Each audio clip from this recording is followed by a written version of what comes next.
तो first question देखते हैं, है ना। क्या करना है, लोअर लिमिट 1 है, अपर लिमिट 6 है, ठीक है। Mod x minus 4 into D X दे रखा है।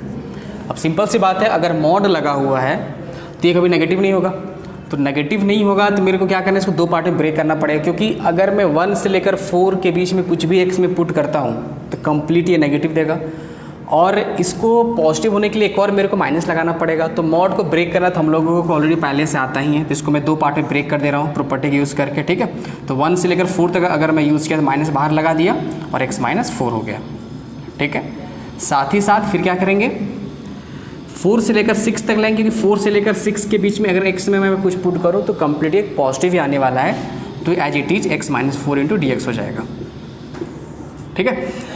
अब ठीक है, इसको सिंपली इंटीग्रेट कर देते हैं, फिर अपर लिमिट पुट करेंगे, फिर माइनस करके लोअर लिमिट पुट कर देंगे हम लोग, ठीक है। तो अगर इसका इंटीग्रेशन क्या हो जाएगा देख लेते हैं, क्या हो जाएगा, x² माइनस 4x हो गया, ठीक है।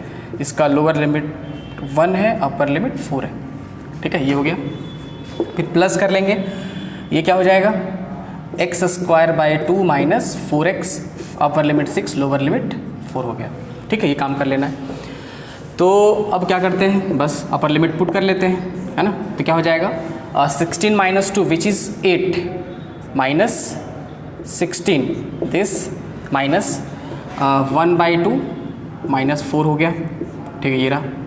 प्लस 6 पुट करने पे 36/2 विच इज़ 18 माइनस 24 माइनस क्या करेंगे, फिर क्या हो जाएगा यहाँ पे 16/2 विच इज़ 8 माइनस 16, ठीक है। इसको सिंप्लीफाई कर लेते हैं हम लोग, ठीक है।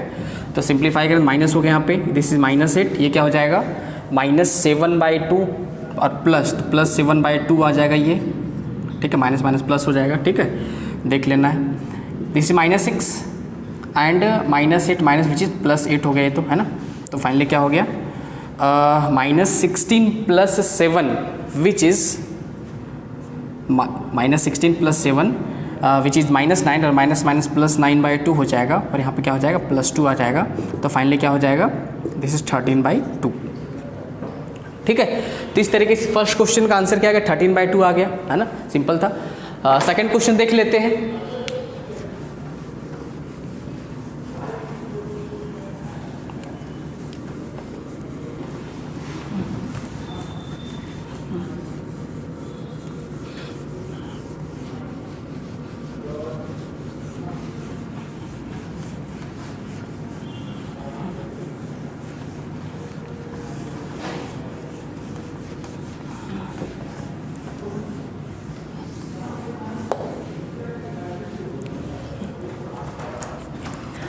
सेकंड क्वेश्चन देखते हैं। सेकंड में क्या करना है, लोअर लिमिट 0, अपर लिमिट 12, ये क्या दे रखा है,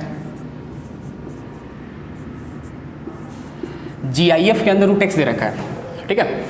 अब ध्यान से देखो, मेरे को पता है कि अगर x = 9.7 रहा तो उसका GIF 9 हो जाएगा।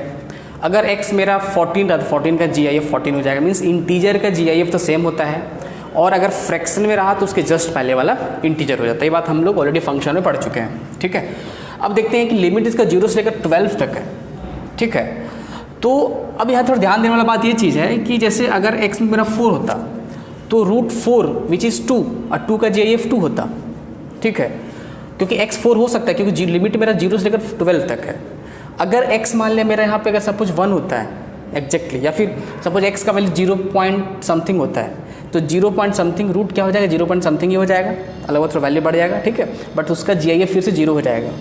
तो यहाँ से मेरा तो डेफिनेशन चेंज हो रहा है कि 0 से लेकर 1 के बीच में पुट कुछ करें तो यहाँ पे वैल्यू तो 0 हो जा रहा है। वैसे 1 से लेकर 4 के बीच में कुछ भी मैं पुट करूँ तो कंप्लीट वैल्यू 1.something देगा, और 1.something का GIF 1 हो जाएगा। जैसे देखो क्या बोला जा रहा है, जैसे इसका लोअर लिमिट 0 है, अपर लिमिट 12 है, ठीक है। मैंने यहाँ 1 लिखा, यहाँ पे 4 कर दिया, यहाँ पे 9 लिखा, ठीक है। वैसा करने रीजन क्या है कि अगर मैं x में 0 से लेकर 1 के बीच में कुछ भी पुट करूँ 0.something देगा, 0.something का GIF 0 आएगा। तो मैं इसको ब्रेक कर रहा हूँ, ठीक है, अलग अलग। तो 0 से लेकर 1 के बीच में कुछ भी x में पुट करो तो 1 देने वाला, 0 देने वाला है, 1.something का GIF 0 हो जाएगा। 0.something का GIF 0 होगा तो 0 इंटू dx हो गया। फिर प्लस करेंगे, अब 1 से लेकर 4 के बीच में कुछ भी x में पुट करते हैं इसके बीच में, तो कंप्लीट वैल्यू 1.something आने वाला है, क्योंकि एग्जैक्ट 4 पुट करने पे 2 आएगा, और 4 से जस्ट पहले कुछ भी पुट करेंगे और 1 के जस्ट बाद कुछ भी पुट करने पे कंप्लीट 1 पॉइंट समथिंग आएगा और 1 पॉइंट समथिंग का GIF क्या हो जाएगा 1 ही हो जाएगा। ठीक है, उसी तरीके से फिर क्या करेंगे 4 से लेकर 9 के बीच में अगर मैं कुछ भी पुट करता हूँ तो 2 पॉइंट समथिंग देगा, तो 2 पॉइंट समथिंग का GIF 2 हो जाएगा। और फिर 9 से लेकर 12 के बीच में अगर मैं कुछ भी पुट करूँ तो क्या देगा ये 3 देने वाला है। ठीक है, अब देख लो ये क्या हो जाएगा, ये तो 0 हो गया, ये क्या हो जाएगा इसका x हो जाएगा 1 का, x lower limit 1 upper limit 4 plus ये क्या हो जाएगा 2x lower limit 4 upper limit 9, ये क्या हो जाएगा 3x lower limit 9 upper limit 12 हो जाएगा। ठीक है, देख लेते हैं 4 - 1 प्लस 2 तो बाहर है यहाँ पे है ना, क्या हो जाएगा 9 - 4 प्लस 3 मेरे बाहर है, 12 - 9 हो जाएगा। ठीक है, 5 हो गया, ये प्लस कितना हो गया 5 × 2 = 10 हो जाएगा। ये क्या हो जाएगा ऑफ कोर्स 3 यहाँ पे 3 आ जाएगा है ना, 3 × 3 = 9 हो जाएगा। ठीक है, तो फाइनली कितना हो जाएगा 15 + 9 which is 24 is the answer of this particular question. ठीक है, तो इस तरीके से मैंने सेकंड पार्ट को कर लिया। थर्ड पार्ट हम लोग देख लेते हैं एक बार। ठीक है,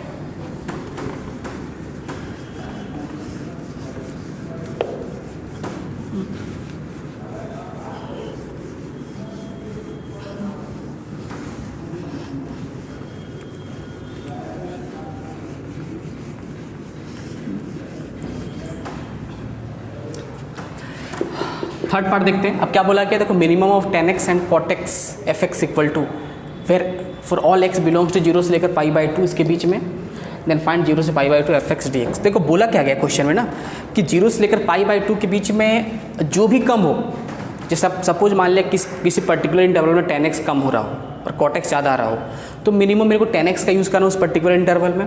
और हो सके अगर किसी दूसरे इंटरवल में अगर सपोज cot ज़्यादा हो जाए, cot कम हो जाए, 10 ज़्यादा हो जाए, तो मेरे को cot का यूज़ करना है। ठीक है, तो देखना है, तो मेरे को सबसे बेटर तरीका इस क्वेश्चन में ग्राफ बना लेता हूँ। ठीक है, this is suppose x axis and this is y axis. ठीक है, यहाँ पे क्या है, दिस इज π/2, यहाँ पे क्या है 0 है ना।